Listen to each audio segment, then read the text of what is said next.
Segundas-feiras é dia da gente conversar com o nosso querido amigo Guilherme Colin, advogado, especialista em direito previdenciário e muitos outros assuntos dentro do direito. Muito boa tarde, doutor Guilherme. Cláudio, Cris, boa tarde. Boa tarde. Como estão? Tudo bem. Quero mandar um abraço para Ana Paula lá do escritório lá. Ana Paula, Cris e a Fernanda, senão você pode ficar com ciúmes. Ah, né? vamos lá. Ana Paula, a Cris e a Fernanda. Crisley e a Fernanda. E também tem a Carol lá, que é a nossa gerente lá. A Carol manda em mim lá no escritório. tem que mandar mesmo, viu? Essas mulheres vão dominar o mundo. Vão, lá no escritório Já estão são elas que dominando. mandam. Né? A gente já domina, vocês não Já perceberam domina, ainda. só que a gente não notou ainda, né?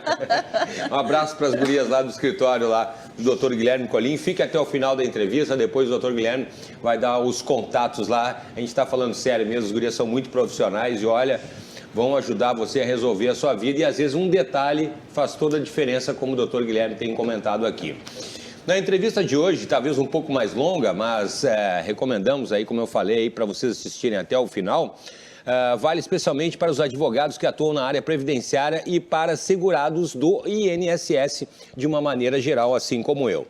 Em 5 de maio de 2022, agora, semana passada, entrou em vigor a Lei 14.331/22, que traz algumas alterações na lei previdenciária. O doutor Guilherme já estava fazendo alguns comentários fora do ar aqui. Bom, primeiro ela acaba com os efeitos da contribuição mágica, lembra? Grande sucesso aqui no comentário do Dr. Guilherme Colin, no canal Saiba Direito no YouTube também, aquela que permitia que uma pessoa se aposentasse com 60% do teto da Previdência após passar a vida inteira contribuindo para o INSS com apenas sobre um salário mínimo. Segundo, ela cria regras processuais adicionais agora para as ações de auxílio-doença, aposentadoria por invalidez e benefício de prestação continuada, o chamado BPC. Bom, doutor Guilherme, falaremos da sequência sobre as mudanças, então, nas ações aí de auxílio-doença e aposentadoria por invalidez, mas a gente vai começar rapidamente com duas perguntinhas sobre a... O pessoal pega no meu pé, né? Mas eu acho fantástico, a contribuição mágica, tá bom? Por que, então, que a contribuição mágica acabou, doutor Guilherme? A contribuição mágica acabou, o sonho acabou. Muito bem. A contribuição mágica ou contribuição única, o que era? O que é? Pela lei previdenciária, não estou falando da alteração atual, é claro, né? Até uma semana e pouco atrás, era possível, além de excluir todas as parcelas de menor valor, coisa que ainda é possível, antes de encaminhar a aposentadoria, para assim, tentar aumentar a média das contribuições, era possível excluir todas as contribuições e dividindo, usando apenas uma única contribuição. Para calcular a média de 1 é 1 vezes 1 dividido por 1. Então, excluindo todas as contribuições de baixo valor após julho de 94, a pessoa conseguia manipular dentro das regras legais, manipular o critério de cálculo, manipular os cálculos. A pessoa excluía todas as contribuições de baixo valor, fazia uma única contribuição no teto. Desde que, é claro, ela tivesse 180 contribuições antes de julho de 94. As contribuições antes de julho de 94 servem para contagem de tempo, mas não entram na base de cálculo. Julho de 94 para frente é o PBC, período base de cálculo. E aí o que acontece? Se excluíam todas as contribuições, fazia uma no teto, a média seria equivalente ao teto e o cálculo da aposentadoria pela regra atual é 60% da média. O que o governo fez? Incluiu na Lei 14.331, existe um apelido que incluiu um jabuti. Jabuti é quando tem um projeto de lei para tratar de um assunto, e aí o governo ou alguém do legislativo inclui um assunto que não tem nada a ver com a pauta original, mas tendo a ver, não sendo ou não um jabuti, ele tem o mesmo efeito, é uma lei. E agora existe o divisor mínimo. Então, não importa quantas contribuições você tiver após julho de 94, elas serão somadas e serão divididas por pelo menos 108 contribuições. Você vai excluir as contribuições de menor valor, talvez valha a pena, mas o somatório do salário de contribuição será dividido por, no mínimo, 108. E aí, é claro, não faz mais sentido, né? Descartar todas as contribuições, fazer o manuteto, porque esse manuteto será dividido por 108. E aí a média, naturalmente, não será a do teto da Previdência. Mas, doutor Guilherme, quem já encaminhou o pedido, mas ainda não recebeu, como é que fica? Quem já encaminhou o pedido, quem atendeu os requisitos legais e já encaminhou o pedido antes de 5 de maio de 2022, tem direito adquirido. Então, quem cumpriu todos os requisitos, beleza, direito adquirido, usufruirá dos benefícios da contribuição única ou da contribuição mágica. Isso era uma brecha legal, como eu digo, nada contra despachante, mas advogado não deve se limitar a encaminhar documentos. O advogado também encaminha documentos, mas ele tem a obrigação de pensar, ler o manual e ver o que ele consegue de melhor resultado dentro das regras. Agora, falando das ações de auxílio-doença, doutor, e aposentadoria por invalidez. Isso. E também as de benefício assistencial para BPC. pessoas de baixa renda. Isso. O que alterou para esses casos? A Lei 14.331. Ela criou alguns requisitos processuais para as ações de auxílio-doença, aposentadoria por invalidez e BPC. O que acontece? Normalmente, nas ações judiciais, o segurado ajuiza a ação, né? Na ação judicial, ele ajuiza a demanda e pede que seja implantado o benefício. E ele precisa demonstrar a incapacidade, tão somente isso. Mas na prática, o que acontece com a lei nova? O advogado precisará descrever qual é a doença, descrever qual é a atividade que o segurado desempenhava antes de ficar incapaz para o trabalho, demonstrar que o sintoma da doença afeta a sua capacidade laboral. Então, imaginando, a pessoa trabalha com... O cara é cantor. Um exemplo que eu sempre utilizo aqui. O cara é cantor. Ele deverá demonstrar que o segurado é cantor e está sem voz. A pessoa trabalha como motorista e quebrou o pé. Ele deverá demonstrar que é motorista e, portanto, não pode trabalhar com o pé quebrado. Que é a relação entre doença e trabalho, que é algo que eu já fiz. Isso, na minha rotina, não mudará quase nada. Mas muitos advogados não faziam isso. Mas, na ação previdenciária, o advogado precisará enfrentar o laudo pericial do INSS. Muitos advogados não fazem isso porque a lei não exigia até hoje, até a semana passada. Ele deverá pegar o laudo pericial do INSS e explicar por que aquele laudo está errado. Ele deverá enfrentar o laudo, coisa que não era requisito anterior. Nas ações que envolvam acidente, ele deverá comprovar a ocorrência desse acidente. Imaginemos uma ação, por exemplo, de auxílio acidente. A pessoa tem uma sequela porque ela quebrou o braço, porque ela tem uma lesão na perna, por exemplo. Não basta ter a lesão. Por mais óbvio que seja que aquela lesão é decorrente de algum acidente, por mais óbvio que seja, foi incluído como requisito da petição inicial a comprovação do acidente. Mas eu não tenho a documentação médica, eu não entrei na emergência de nenhum hospital, eu tive no caso da fratura é mais improvável, mas eu tive um rompimento de tendões e não me tratei, fiquei em casa e agora tenho uma sequela.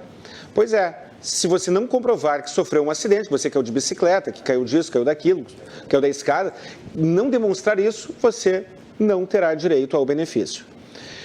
Essas são as principais alterações. Existe outra alteração, que até aí é mais de cunho processual mesmo, que eu até achei interessante. O INSS somente será citado para contestar após a perícia judicial, ou seja, você entrou com ação judicial contra o INSS. Antes do INSS ser citado para contestar, será realizada a perícia judicial. E, pô, tem uma mosca aqui me atacando. Será realizada a perícia judicial. Se a perícia for desfavorável, o juiz poderá julgar improcedente a ação e o INSS não será citado, nem tomará conhecimento do processo. Se a perícia for favorável, aí sim o INSS entrará no processo. Isso me parece vantajoso, inclusive. Mas tem mais ainda um detalhe. Eu mencionei que é preciso comprovar o nexo causal, né, a relação do trabalho com a atividade, com a doença e assim vai. Quando a pessoa tiver tido outras ações anteriores, a petição inicial deverá indicá-las e deverá explicar por que, no caso ela tenha sido desfavorável, né? Por que a ação anterior foi desfavorável e agora a pessoa, agora o segurado, deverá obter uma nova chance de discutir. Dentro do juridiquês, ele deverá demonstrar que não há litispendência ou coisa julgada. Tradução, deverá demonstrar que o objeto da segunda ação não conflita com a decisão do primeiro, da ação anterior. Então, as principais alterações são alterações muito relevantes, parece um assunto mais técnico, e de fato, mas são diferenças muito relevantes, e se você for advogado, por favor, leia com muita atenção. A Lei 14.331 é uma lei pequena, leia com muita atenção, porque ela já está em vigor.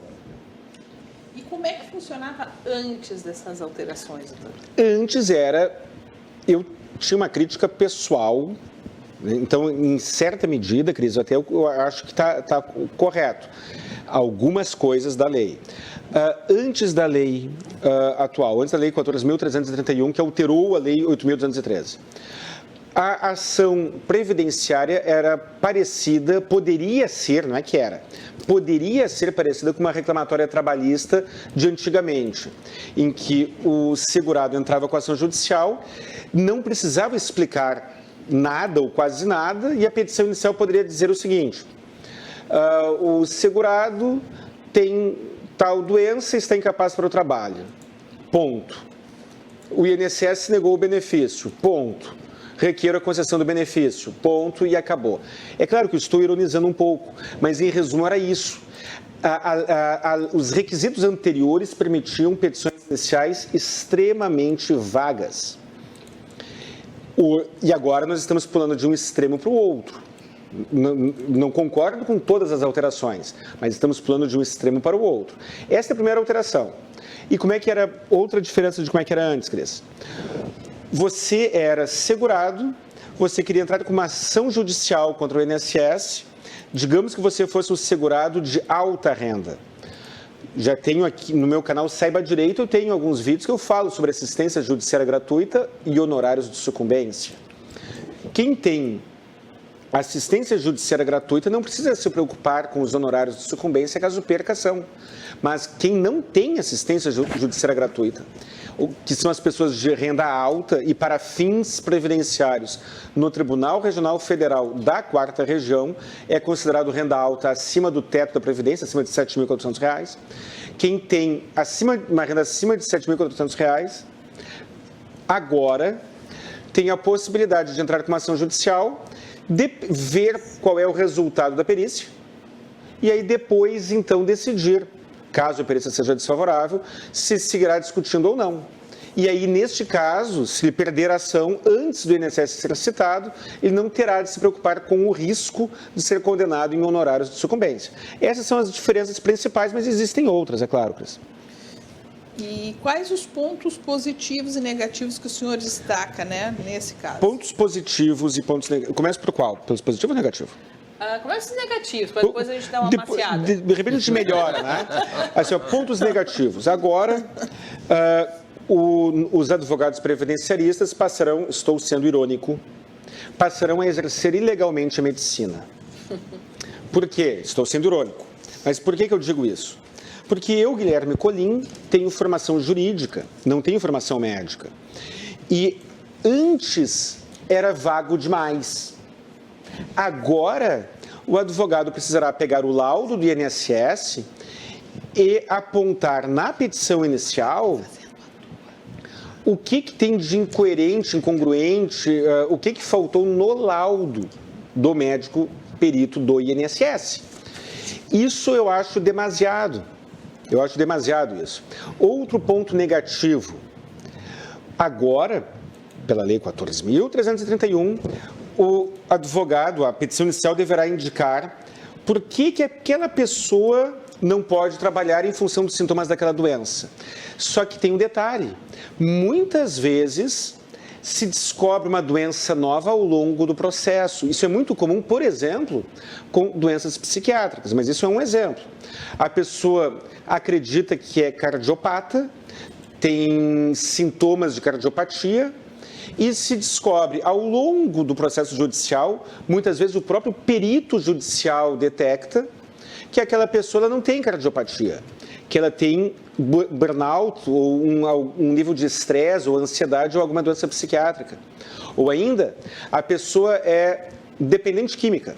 E aí, justamente por ser dependente química, ela sofre um acidente e tem uma lesão ortopédica.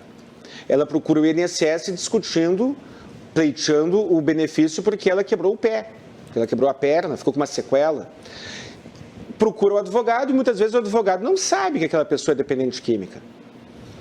Ao longo do processo, e são doenças estigmatizantes, que as pessoas muitas vezes não falam, ao longo do processo se descobre isso, que aquela pessoa que inicialmente pediu auxílio-doença por uma lesão ortopédica, ela é dependente química. Muito bem. Pela regra antiga, Cris, o juiz podia pegar a petição inicial e ler ali. O autor alega que tem tal problema físico. E aí depois ele podia olhar o laudo pericial judicial e ver. O médico perito detectou uma doença psiquiátrica, dependência química. Então ele está incapaz para o trabalho, não pela lesão física, mas está incapaz pela doença psiquiátrica. Isso era possível e agora não é mais. Aí qual é a solução neste caso? Dica estratégica para os advogados. Se você entrou com a ação, primeiro, pergunte tudo. Segundo, o seu cliente foi no seu escritório alegando que formulou um pedido para o INSS por conta da doença A. Mas ele também tem a doença B e C, digamos. Encaminhe a sua ação judicial, mas concomitantemente formule novo pedido administrativo. E aí, se você não obtiver o benefício com base na doença A, talvez você possa ter com base na doença B ou C.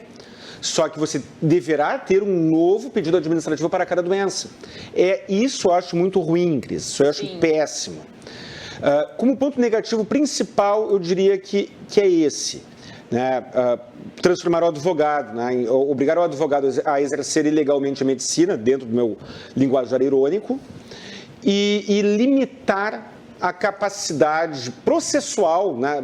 Ou a possibilidade processual de se reconhecer a incapacidade para uma doença que não foi aquela previamente informada. Esses são os pontos negativos. O ponto positivo é aquilo que falei agora há pouco.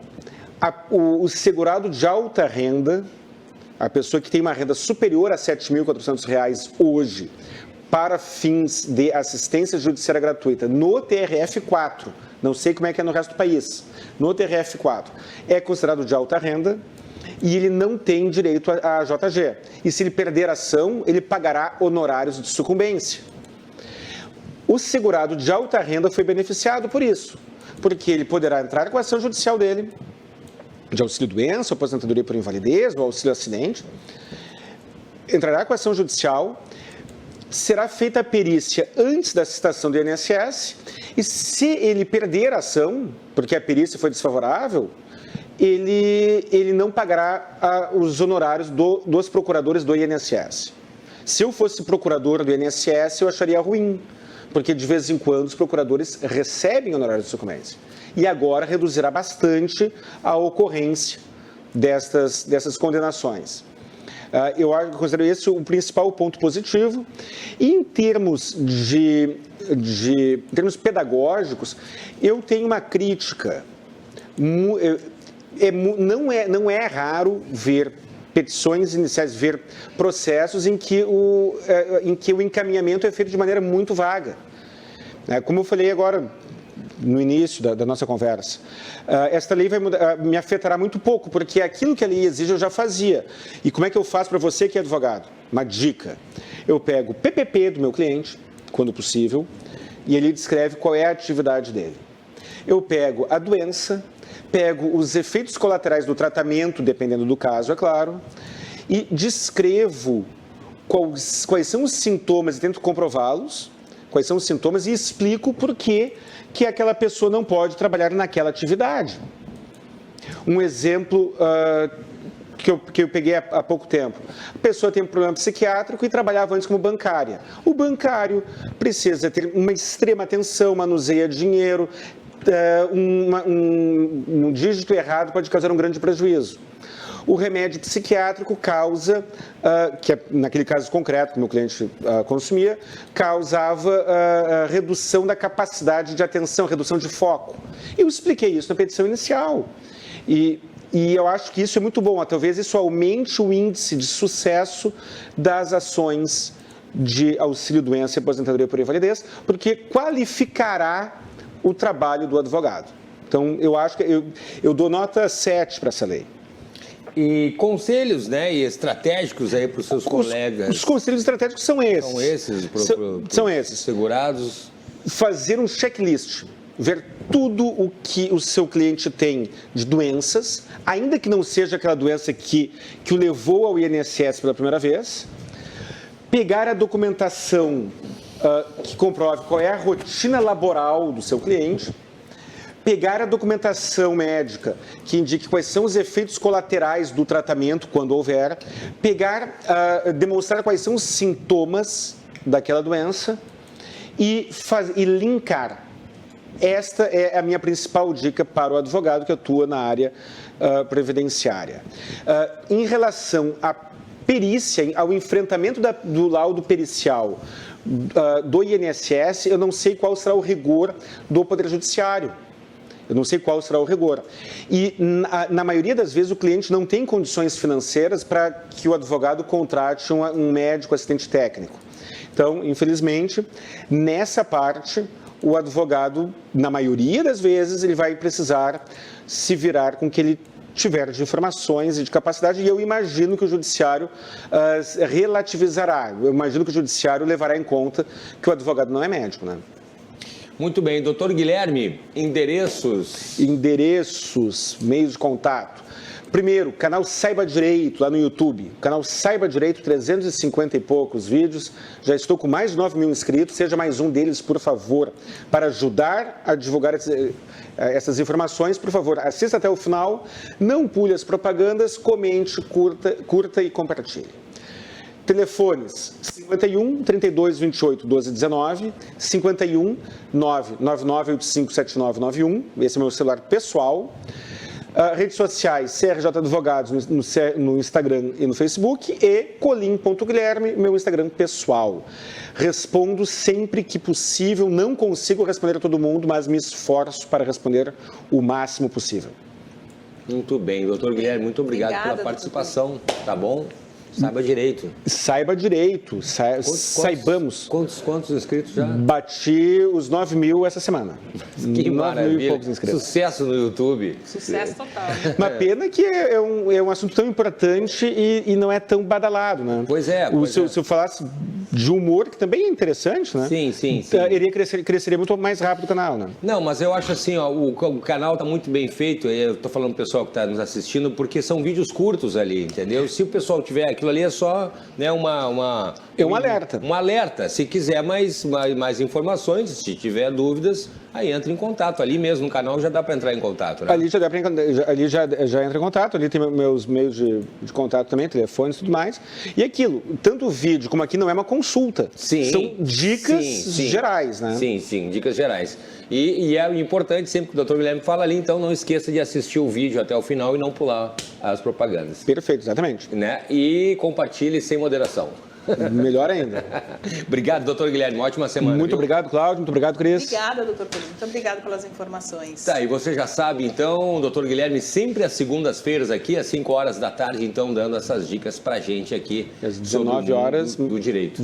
Sobe da semana passada. Ah, é verdade. Hoje, lá no canal, se você entrar agora ali, daqui a pouquinho, vai ter a entrevista da semana passada aqui no programa. Saiba Direito. Só botar ali no YouTube ali que aparece lá as dicas do doutor Guilherme Colim.